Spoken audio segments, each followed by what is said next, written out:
You said Chicago might be next. Are you making, have there been concrete steps that the administration is taking to do that? Or what are other cities as well? What could be a solution to crime? Great question. This has been something that thinkers have gotten together and tried to find solutions to since the ancient times, okay? From ancient Greece onwards, the answer has always been the same. Solve poverty and you solve crime. That's it. That's it. There is never that, just as Americans and their inability, the American government's inability to address any of these fucking problems, and then their solutions are always just like to basically make the problems worse. With the conversation around crime, the solutions are identical. They are basically doing the just one more lane on the highway and we will fix this traffic issue.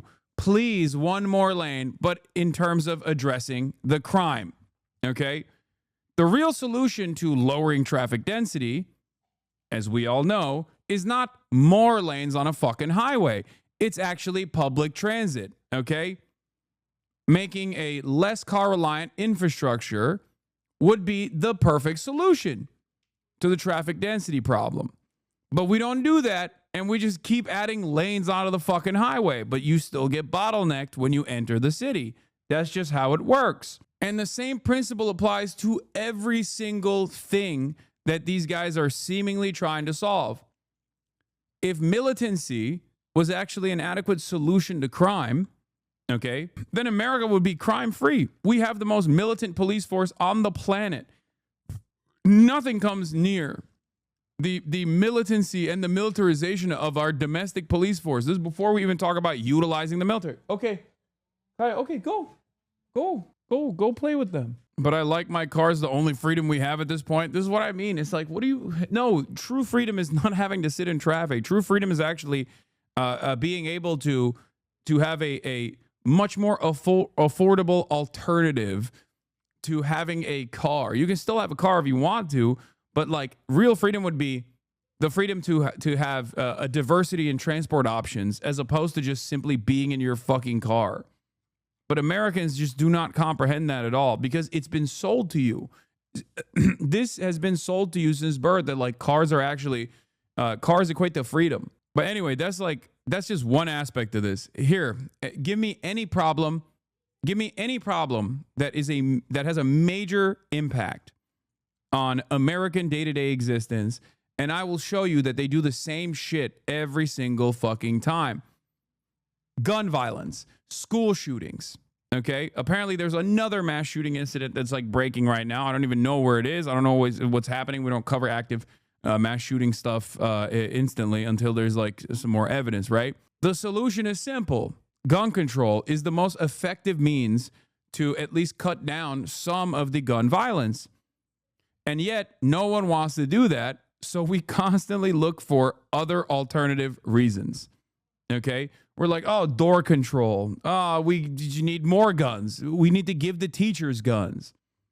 Okay. It's so fucking stupid. You're not you're not solving the problem. You're making the problem worse. Right. I already gave you the example of just one more lane on the highway for traffic density. Same with fucking healthcare. Solution to healthcare is to take out the profit incentive from healthcare. It should be free. It's free in many other countries, in almost every single country. Every country that has decent governance has realized that this is the bare minimum thing that they need to do. In America, we don't do that. And we're like, no, you don't understand. We need to let the free enterprise thrive even more, and then it'll automatically solve itself. Nope, it hasn't.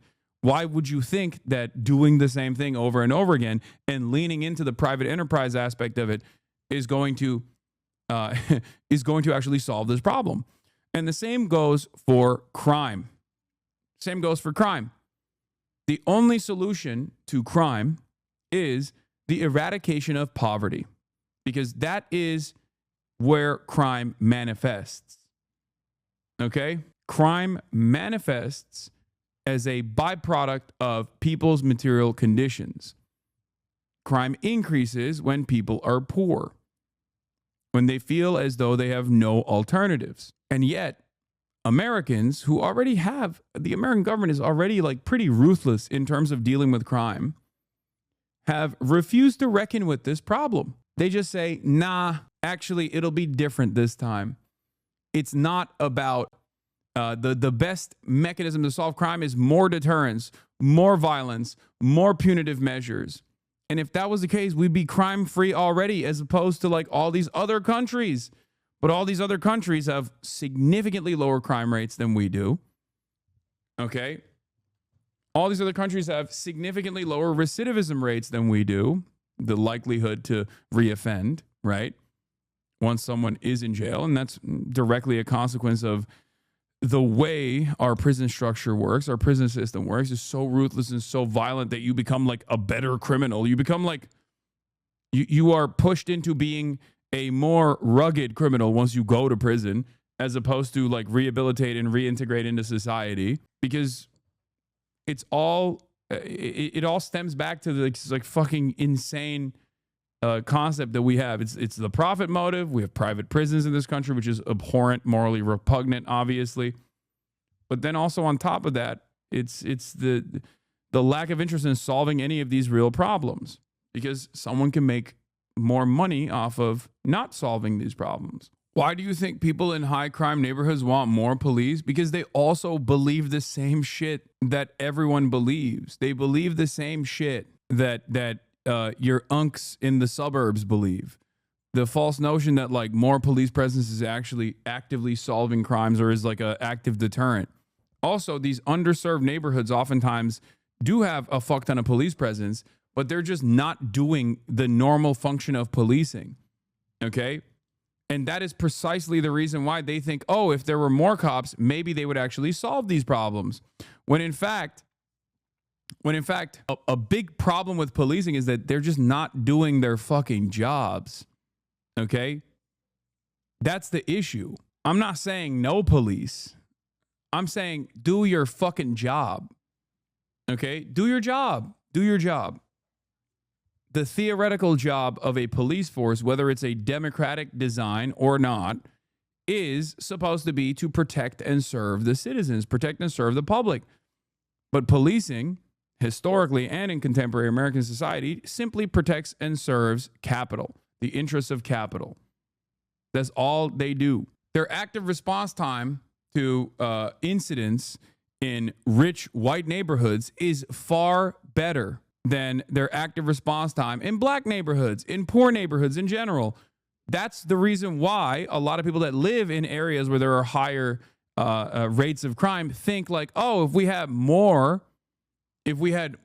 fucking cops, maybe they would like actually come faster. Every time you talk about policing in America, you never compare it with other countries. Like you live in a parallel world where the same neoliberal policies have to work no matter what, but they never do.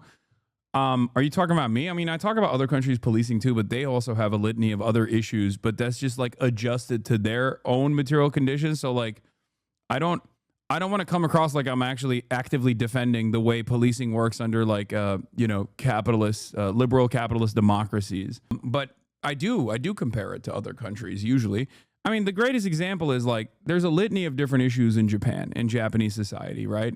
Declining birth rates, incredibly xenophobic policies, sexual violence, horrifying work culture with no work-life balance, a society that's aging out and refusing to actually adjust to the times. Having said that, however, while Japanese crime, the Japanese criminal justice system is insanely barbaric in many different ways, as far as like regular policing goes, you can ask a Japanese cop for directions, for example, without ever assuming that they're going to turn around and be like, put your hands up, I'm going to fucking shoot you. Whereas basic policing as a function, as a public servant, okay, does not exist in this fucking country. Maybe it does in like some suburbs, some white neighborhoods, where the cop because the cop is your uncle's friend or something. But like anywhere else, you don't really have a decent like community policing function at all, even in places where they're trying to actively do such a thing. You just don't have it. You don't have that at all. You literally do not experience that. Like I don't know. I just don't have Talk about people killed per year by authoritarian Chinese police. Smile. You're joking, right? This is a joke, I think. Our police force is far more deadly than the Chinese police force. Oh, okay, you are joking. All right. Like the Hong Kong protest is a great example of this. You know what I mean? Like the Chinese government is draconian, it's authoritarian, it's like terrifying, and then like the American police killed more people during the Black Lives Matter protest than the Chinese police did with the Hong Kong protests. You know? Yeah. Our police force kills 4 people a day in the United States, give or take, and around 10 dogs a day, 10 animals a day. Isn't that crazy? Like, motherfuckers love talking about Tiananmen Square, and it's like, bro, we are doing Tiananmen Squares every fucking week. You're out of your mind, dude. Like, please. It's fucking insane.